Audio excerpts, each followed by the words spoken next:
तर नमस्कार माझ्या सर्व मैत्रिणींना. आज मी तुम्हाला शेवग्याची आमटी अगदी सोप्या पद्धतीमध्ये अगदी चविष्ट कशी बनवायची ते तुम्हाला दाखवणार आहे. तर व्हिडिओ कंटिन्यू करा. ह्या ज्या शेवग्याच्या शेंगा आहेत ह्या मी कट करून घेतले, त्याच्यावरची साल पण काढून घेतली आहे. हा कुकर ठेवला आहे. आता याच्यामध्ये थोडंसं पाणी ठेवलं आहे अर्धा तांब्या.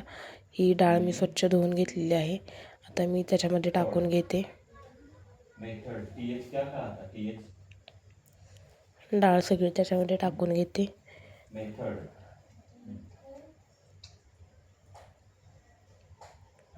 त्याच्यामध्ये थोडीशी हळद टाकून घ्यायची.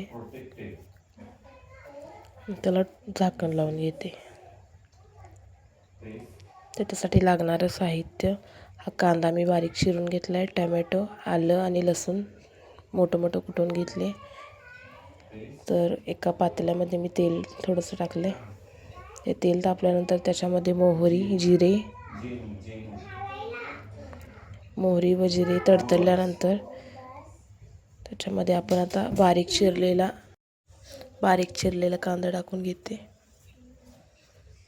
कांदा व्यवस्थित असं भाजल्यानंतर व्यवस्थित असं मिक्स करून घ्यायचं त्याला, म्हणजे भाजतील. कांदा भाजून झाल्यानंतर त्याच्यामध्ये जी आलं लसूण आपण मोठं मोठं कुटून घेतलेलं आहे ना, ते त्याच्यामध्ये टाकून घ्यायचं. ते एकदा मिक्स करून घ्यायचं हलवून. हे व्यवस्थित असं भाजून झालेलं आहे तेलामध्ये.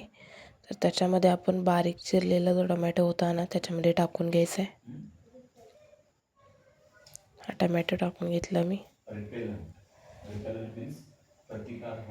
व्यवस्थित असं हलवून घ्यायचं मिक्स करून.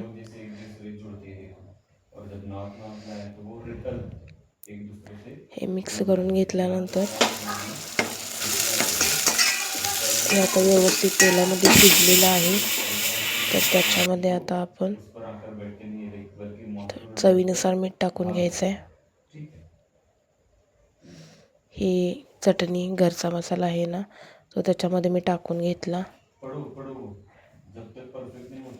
आता हे मिक्स करून घ्यायचं व्यवस्थित असं. हे मिक्स करून घेतल्यानंतर ज्या आपण शेवग्याच्या शेंगा बारीक चिरून घेतलेल्या होत्या त्या त्याच्यामध्ये टाकून घ्यायच्या आहेत आणि व्यवस्थित असं मिक्स करून घ्यायचं. आता त्याच्यामध्ये टाकून घेते शेवग्याच्या शेंगा. आता व्यवस्थित असं हलवून घेते मिक्स करून. 2 मिनटं शेंगा अशाच मिक्स करून घ्यायच्यात. किती छान अशा सुंदर अशा दिसत आहेत बघा.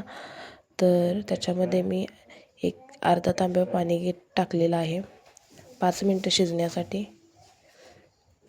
हे आता शिजलेलं आहे, उकळे आलेले आहे. तर ही शिजवलेली डाळ मी त्याच्यामध्ये टाकून घेते.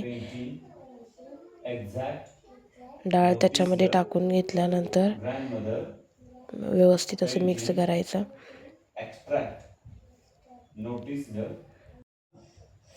आणखीन 5 मिनटं त्याच्यामध्ये व्यवस्थित अशी शिजवून घ्यायची आणि त्याच्यावरती कोथिंबीर टाकली थोडीशी बारीक चिरून आणि ती आणि एकदा मिक्स करून घेते. आता याला झाकण ठेवते याच्यावरती आणि बरोबर 5 मिनटं शिजवून घेते.